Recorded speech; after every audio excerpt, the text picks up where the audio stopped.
It's 2025, car prices still suck, but you're in the market for a rear-wheel drive sports car. Is the BRZ worth it?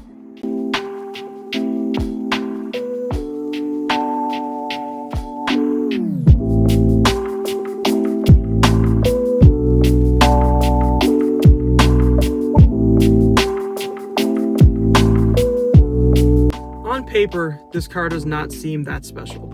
It has 200 horsepower, it has like 150-ish foot-pounds of torque. It's not fast. So immediately before I continue this video, if you're looking for a fast car to take roll racing, street racing, whatever, do not get a BRZ. Even if you boost these cars, you will still lose.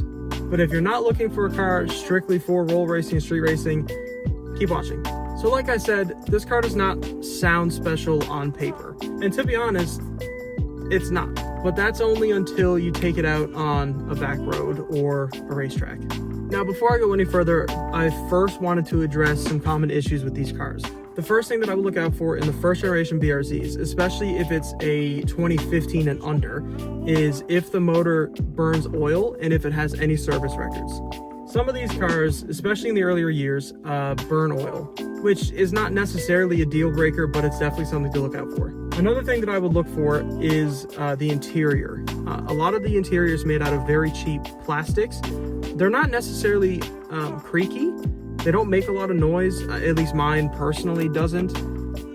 Okay, well, it's not like quiet, but it's not that bad. A few people that I personally know who has these, it's more so the FRS that has a creaky interior, but theirs is really bad. So like I said, mine's not terrible. I mean, you can like push on stuff and like sometimes it makes noises, but overall it's not too bad. Overall, the biggest thing that I would look for if I was looking for a BRZ is one that has a lot of service records. If I were to look at one of these and there was 0 service records, I would turn away immediately. The last thing I would look out for is the clutch.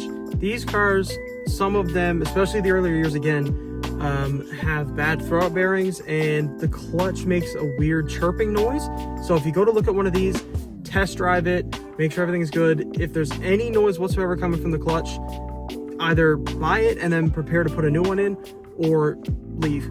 Some of these also have condensation in the taillights for whatever reason. I have aftermarket taillights, as you can see on my channel. I have a bunch of shorts and stuff posted.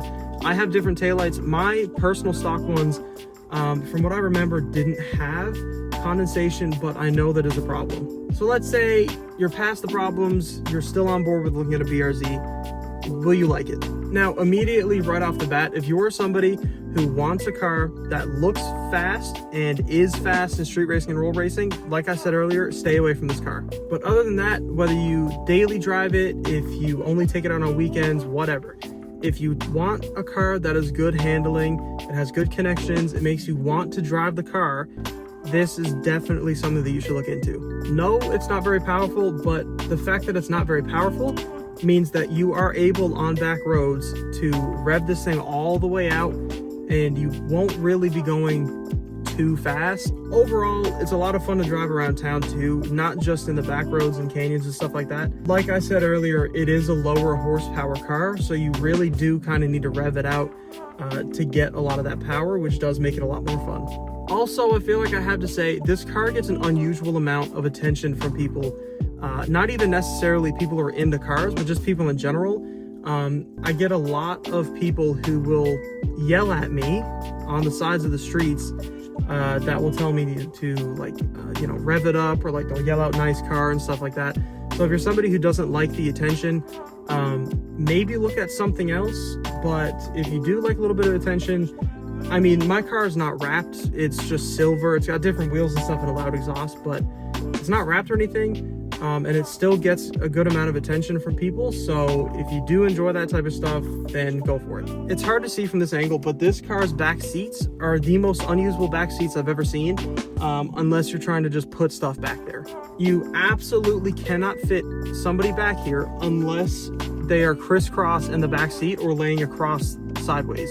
So if you are somebody who takes passengers a lot, if it's any more than one in the passenger seat, I would stay away from this car. If you are somebody who enjoys modifying cars, this car is definitely something that you should look into. There are so many ways that you can build a BRZ, and it is kind of a bad thing because in a way, everything has been done with this car. There has been drag cars, there has been plenty track cars, there has been stance cars, there has been any type of configuration that you can think of, and it has been applied to this car. So I guess if you are getting this car to try to stand out and, you know, like be different, chances are it's already been done with this car. So I guess the fact that the aftermarket is huge is a pro and a con at the same time. But overall, to sum everything up, if you are somebody who likes a good amount of attention, cares about the handling and the connection to a car, loves driving back roads, doesn't care that much about roll racing, and just wants a nice looking car, I would 100% go for one of these. If there's service records and if it's in good shape, of course.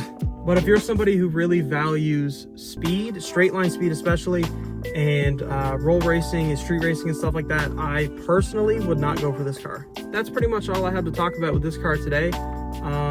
Comment if you have any more questions. I daily drive this car, so I can definitely answer some. And subscribe for more.